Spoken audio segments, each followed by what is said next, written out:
तो जाऊंगा कैसे, मेरे रास्तों में तो रोड़े अटका रखे ना। अब हमें मजबूरन फिर पॉलिटिकल पार्टीज की मदद लेनी पड़ेगी। अगर ये हमारी मदद करेंगे तो बिहार में साल भर के अंदर अंदर बहुत जल्दी हर सीट पे दोबारा चुनाव हो सकते हैं, हर सीट पे। मैं गारंटी के साथ कह रहा हूँ, पेपर बैलेट से चुनाव हो जाए। भारतीय जनता पार्टी की नीतीश कुमार जी भी ध्यान से ये बात सुन लें, 20 से ज्यादा सीटें अगर आती हैं भारतीय जनता पार्टी की बिहार में, तो उसका मतलब धांधली से नहीं है। 20 से कम आती हैं तो वो शायद ईमानदारी की वजह से। देखिए क्या गठबंधन की बिल्कुल नहीं हुई, ये जीत हुई है मशीनों की।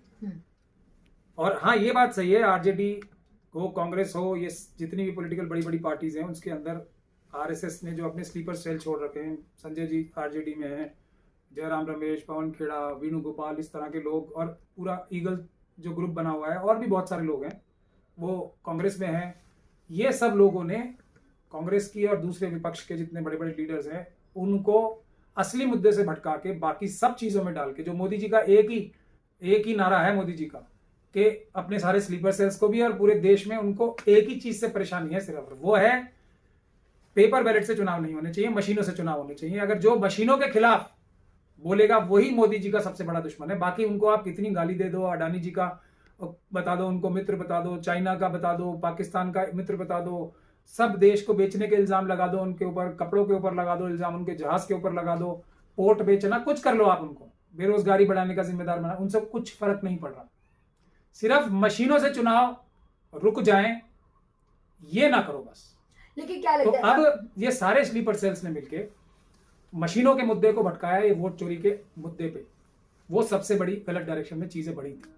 मैं मानता हूं कि वोटर लिस्ट में हेराफेरी करके भी वोट चोरी होते हैं, लेकिन वोटों की असली चोरी वोटों की गिनती के द्वारा होती है। मशीनों के द्वारा वोट की चोरी इतनी ज्यादा होती है कि जिसको जनता भी नहीं हरा पा रही है पहले। और उसकी भी एक वजह है, पहले ये गड़बड़ी करते थे 20% वोटों के आसपास की, वही क्षमता थी। लेकिन धीरे धीरे करके जब एक के बाद एक चोरियां की इन्होंने, 24 का इलेक्शन किया, 19 का इलेक्शन किया, उसके बीच के सारे इलेक्शंस में धांधली की, हरियाणा का किया, लेकिन इनका कुछ नहीं बिगड़ा। क्यों? क्योंकि स्लीपर सेल्स हमें हरा रहे थे। मैं खुद अपनी हार तस्लीम करता हूं कि आज मैं स्लीपर सेल से हारा हुआ हूं। मैं टॉप लीडरशिप जो कि 100% मेरी बात से वो उस पर विश्वास भी करती है, और सबने किसी ना किसी समय पे ईवीएम के बारे में बोला है, सबने बोला है, राहुल जी हो, खड़गे जी हो, मायावती जी हो, तेजस्वी यादव हो, लालू यादव जी हो, लेकिन स्लीपर सेल्स मुझे हरा के इन सब लीडरशिप को गुमराह करने में आज तक कामयाब है। मेरी भी हार है, लेकिन मैं ये हार अब ज्यादा दिन तक जनता इस हार को बर्दाश्त नहीं करने वाली। अपना कोई हम प्लान बी बनाएंगे, इन पॉलिटिकल पार्टीज को हम लोग डिक्लेयर ही कर देंगे ये सक्षम नहीं है, आरएसएस और बीजेपी को रोकने में ये सक्षम नहीं है, वोटों की हिफाजत करने में जनता वोट दे रही है और ये जीत नहीं रहे। स्लीपर सेल्स इतने भारी पड़ रहे हैं हम सब पे, तो मैं खुद शर्मिंदा हूं, स्लीपर सेल्स मुझे हरा रहे हैं। मैं माफी भी मांगता हूं जनता से, मैं भी फेल हो रहा हूं, लेकिन ये ज्यादा दिन तक बर्दाश्त नहीं होगा। हम अपना पैरेलल आंदोलन, जनता का आंदोलन शुरू करेंगे, मशीनों को हटाएंगे, पेपर बैलेट से चुनाव क्या जाएंगे इसके लिए? देखिए, यहां फिर वही प्रॉब्लम आती है। चुनाव आयोग ने मेरे सारे रास्ते बंद करने के लिए कानून बदले हैं, बार बार कानून बदले हैं। एक बार तो पंजाब हरियाणा का जब हमने वीडियोग्राफी का ऑर्डर कराया था, हाई कोर्ट से ऑर्डर दिया था हमारे हाथ में, तब इन्होंने कानून बदला, कितनी बिजली की गति से कानून बदला।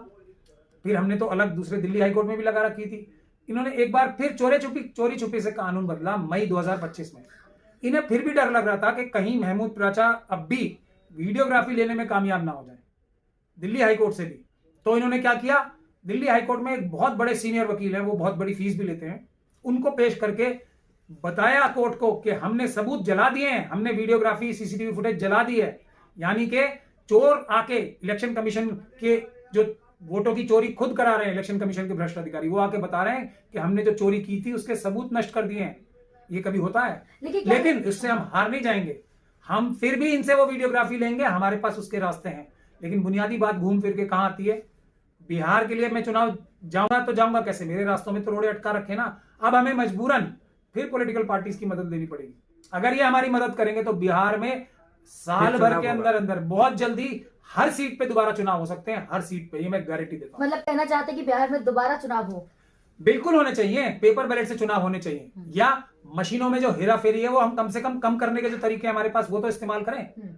तो बिल्कुल भी ये रिजल्ट नहीं आएगा। बीजेपी और आरएसएस का सुपड़ा साफ होगा अगर ईमानदारी से चुनाव होंगे। ईमानदारी से चुनाव कराने का एक सबसे बड़ा तरीका है पेपर बैलेट से चुनाव कराना, उसमें गड़बड़ी हो सकती है, बिल्कुल हो सकती है, लेकिन पार्टियां लेकिन वो गड़बड़ी इतनी ज्यादा नहीं होगी कि बीजेपी चुनाव जीत जाए। मैं गारंटी के साथ कह रहा हूं, पेपर बैलेट से चुनाव हो जाए, भारतीय जनता पार्टी की, नीतीश कुमार जी भी ध्यान से ये बात सुन ले, 20 से ज्यादा सीटें अगर आती हैं भारतीय जनता पार्टी की बिहार में, तो वो उसका मतलब धांधली से आई है। 20 से कम आती हैं तो वो शायद ईमानदारी के वोटों से हो सकती है। देखिए क्या लगता है, काउंटिंग से ठीक पहले कई जगह सासाराम में ईवीएम पकड़े गए थे, ईवीएम का ट्रक, फिर उसके बाद कई जगह बैलेट पेपर मिले थे जिसमें केवल आरजेडी और बसपा का निशान था। मैं तो खुद बता रहा हूं ना, ये सब चोरियां जो पोस्टल बैलेट की भी चोरी है, ये सब कम पड़ जाएगी। जनता हरा लेगी इन सब बेईमानियों को, लेकिन मशीनों को नहीं हरा पा रही जनता, क्योंकि इनके हौसले इतने बढ़ गए कि ये अब वोटों की गिनती जो मशीनों से होती है, और सुप्रीम कोर्ट ने माना हुआ है, इसी सुप्रीम कोर्ट ने, कि मशीनों के अंदर के वोट नहीं होते हैं, वो ही गिनती होती है वोटों की, जो कि वोट ही नहीं। ये है सबसे बड़ी प्रॉब्लम, वरना जनता हरा लेगी इन्हें। लेकिन जनता को ये पॉलिटिकल पार्टीज जो हैं बिल्कुल फेल हो रही हैं उनके अधिकारों की रक्षा करने में। हमें कुछ ना कुछ अब और सोचना पड़ेगा, वरना इन्होंने एसआईआर क्यों नहीं रुकवा लिया? ये इतने बड़े बड़े हमारे योगेंद्र यादव जी हैं, इतने बड़े बड़े अपने आप को बनते हैं, मैं तो इन्हें आरएसएस का मेंबर ही मानता हूं, हैं ही ये मेरे हिसाब से तो। और दूसरे लोग भी हैं जो ये कह रहे हैं कि उन्होंने अंदाजा लगाया था कि 130-120 सीटें आएंगी, सरकार तो बनेगी एनडीए की। इससे बड़ा झूठ कुछ नहीं हो सकता। ये देखिए कैसे लोगों को बहका रहे हैं, ये हमारे अपने जैसे लगने वाले लोग। अब योगेंद्र यादव जी, आज आरफा खानम साहब का उन्होंने इंटरव्यू दिया था, मैंने देखा वो। अब वो ये बता रहे हैं कि मुझे खुद पता नहीं लग रहा कि क्या हो गया। मैंने पूरा अंदाजा, सब चीजों का गणित बिठाई, लेकिन 11% की हेरफेर जो वोटों की हुई है, ये कैसे हुई है मैं विश्लेषण नहीं कर पा रहा। अच्छे से पता है इन्हें मशीनों से हुई है, लेकिन ये आरएसएस के मेंबर हैं। हम लोगों ने इन्हें बताया, तो हमारे साथ आंदोलनों में थे ना, हमने बताया, ये कन्विंस थे। आरएसएस के साथ मिलकर लोगों को बहका रहे हैं। आज भी नहीं मान रहे हैं वो बात, कि जो बात ये बता नहीं पा रहे हैं, कोई नहीं बता पा रहा है, वो मैं तो बता रहा हूं। मशीनों में हेरफेर है। जिस वक्त असली बात सामने आ जाएगी, मशीनों की बात सब करने लगेंगे, सारी हेराफेरी कम पड़ जाएगी, जनता जीत जाएगी। बिहार में दोबारा चुनाव अगर कराए जाएं पेपर बैलेट से, तो भारतीय जनता पार्टी की 20 सीटें आएंगी। अब नीतीश कुमार जी की उल्टी गिनती शुरू हो चुकी है।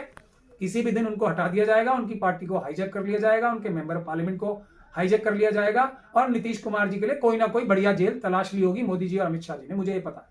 लेकिन क्या लग रहा है, देखिए आप लगातार, राहुल गांधी ने चुनाव से पहले एसआईआर के लिए वोट चोर गद्दी छोड़, रोका क्यों नहीं? हाँ। आप ये बताओ, रोका क्यों नहीं? जब पता है, डिक्लेयर कर दिया, तो फिर जो यात्रा शुरू हुई थी जिसमें इतना बड़ा पब्लिक सपोर्ट मिला था, वो रुकवा किसने दी? वही स्लीपर सेल। वही तो बता रहा हूं, हम खुद हार गए ना सब। हम अपने लोगों को, जिन लोगों को हम अपना नेता भी इसलिए मानते हैं क्योंकि वो अपोजिशन के लीडर्स हैं, वरना हम लोगों का क्या लेना देना है इनसे? बताओ आप, हमें कौन सा इनसे कुछ चाहिए?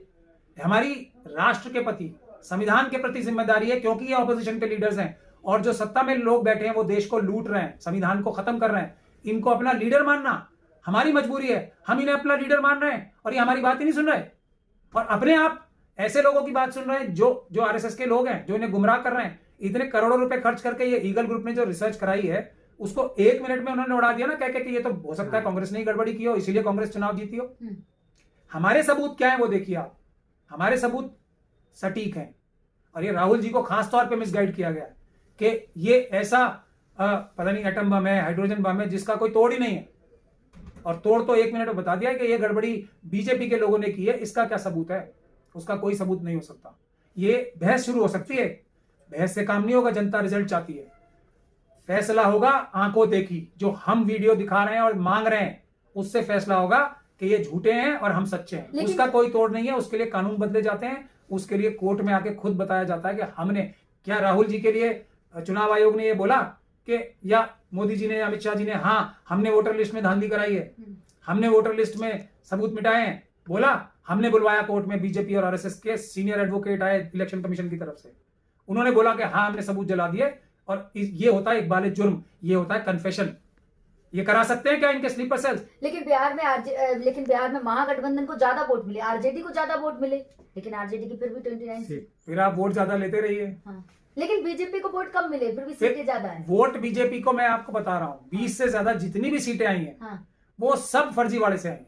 बीजेपी की 20 से, मैं 20 भी बहुत बड़ा दिल करके दे रहा हूँ। लोग नफरत करते हैं आरएसएस और बीजेपी से। बिहार के लोग नफरत नहीं करेंगे। ट्रेनों में भर भर के छठ में जाते हैं।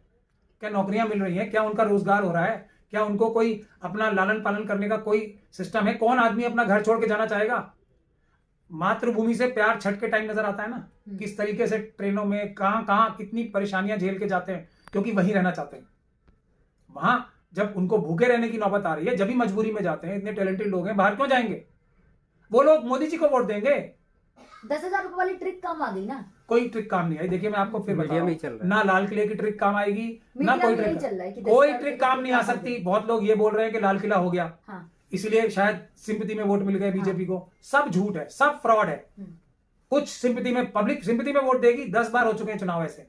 पुलवामा के बाद यही होता है, इलेक्शन होते हैं, इलेक्शन से पहले कुछ ना कुछ होता है ना। अमित शाह जी इस्तीफा नहीं देते, एक तो ये होता है ना, होम मिनिस्टर को इस्तीफा देता है ना, माफी मांगता है देश से। जैसे मैं माफी मांग रहा हूँ ना, मैं स्लीपर सेल से हार गया, मैं हाथ जोड़ के जनता से माफी मांग रहा हूँ। अब हम कोई दूसरा रास्ता ढूंढेंगे और उसमें पक्की होगी जीत, क्योंकि जनता होगी तब। कोई आरएसएस का एजेंट बीच में नहीं होगा, हमारे जनता और हम होंगे और आरएसएस और बीजेपी हमारे सामने होगी। उसी तरीके से अमित शाह जी भी आके बताया ना, मैं सब जगह फेल हो गया, लाल किले में भी मैं फेल हो गया, मुझे कुछ आता जाता ही नहीं है होम मिनिस्ट्री के बारे में, मैं माफी मांग के इस्तीफा दे रहा हूं। कभी इस्तीफा नहीं देंगे। लेकिन इसलिए लोग अब वोट नहीं दे रहे हैं, क्योंकि वो बोल रहे हैं कोई भी और आएगा हम उसको वोट दे देंगे, बीजेपी और आरएसएस और उनकी संबंधित पार्टियों को वोट दे देंगे। 10,000 आप क्या समझती हो महिलाओं को? महिलाएं बिहार की बहुत समझदार है, उनको अच्छे से पता है, महिलाएं ने बहुत वोट दिया, उनको अच्छे से पता है कि मोदी जी ने अपनी चाय बेच के ये पैसे नहीं दिए हमें। 10,000 उनका हक है लाखों रुपए का। अगर बिहार की एक एक महिला का हक देखा जाए तो लाखों रुपए में तो कम से कम उनका हक बनता है, जो अडानी अंबानी यूसुफ लुलू को लूट के लेकिन मोदी इस जी ने बार दे दिया। बिहार में जो वोटिंग हुई थी वो सब सारे चुनाव को देखकर सबसे ज्यादा वोटिंग हुई और महिलाओं ने सबसे ज्यादा वोट दिया। बिल्कुल दिया होगा, लेकिन वो इसलिए दिया कि हम लोगों को 10,000 का भिखारी समझ रहे हैं, खिलाफ वोट दिया। बुनियादी बात क्या है? बुनियादी बात यह है कि मोदी जी के खिलाफ वोट करने गए थे सब, ये बुनियादी बात है। अगर हम झूठ बोल रहे हैं तो बिहार की वीडियोग्राफी दिखा देना। मैं देखो आपको फिर एक बहुत बड़ी बात फिर आप कह रहे हैं कि महिलाओं की वीडियो दिखाई जाए, अगर वीडियोग्राफी दिखाई जाएगी तो महिलाओं की वीडियो भी तो दिखाई जाएंगे ना। चुनाव नहीं, महिलाओं को क्या आप चाहते क्या हो? इतनी बड़ा काम किया उन्होंने देश के लिए, मोदी जी को हटाने के लिए इतनी बड़ी संख्या में जाके इतना बड़ा गौरव का काम किया, उनका गौरव छुपाना चाहते हो आप?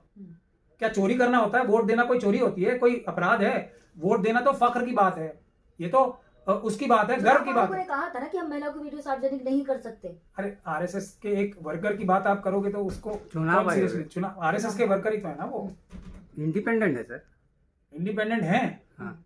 अब आप भी ऐसी बात करोगे? हंसी आ गई आपको भी और मुझे भी आ गई। ज्ञानेश कुमार जी इंडिपेंडेंट हो गया, वाह वाह। तो वो तो आरएसएस के वर्कर हैं, उनकी जो ड्यूटी लगेगी वही तो कल बोलेंगे वो।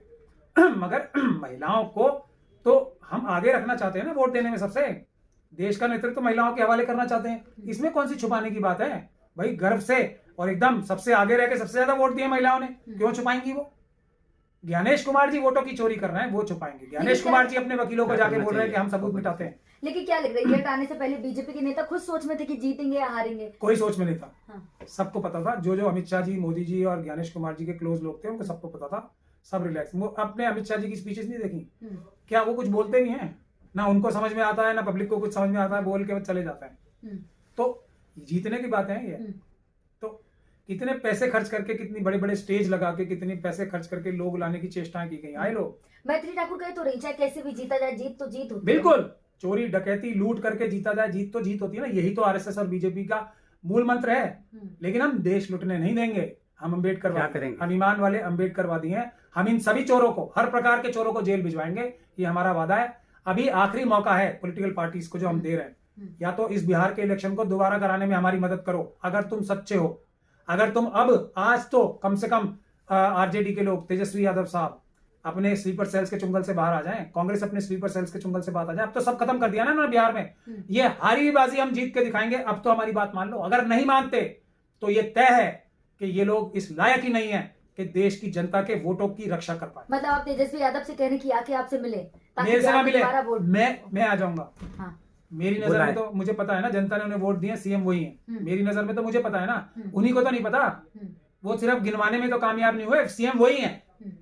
उनकी आई है सीटें, उनकी बहुत ज्यादा सीटें आई हैं, 100 से कहीं ज्यादा सीटें आई हैं उनकी असल में। मैं चला जाऊंगा, मेरी इसमें कोई ईगो नहीं है। वैसे किसी और काम से मैं किसी नेता के पास नहीं जाता। मैं सिर्फ एक इस ईवीएम के चक्कर में मैं किसी भी दर पे जाके जमीन पे बैठ के भी बात करने को तैयार हूं, लेकिन और किसी मुद्दे पे मैं किसी से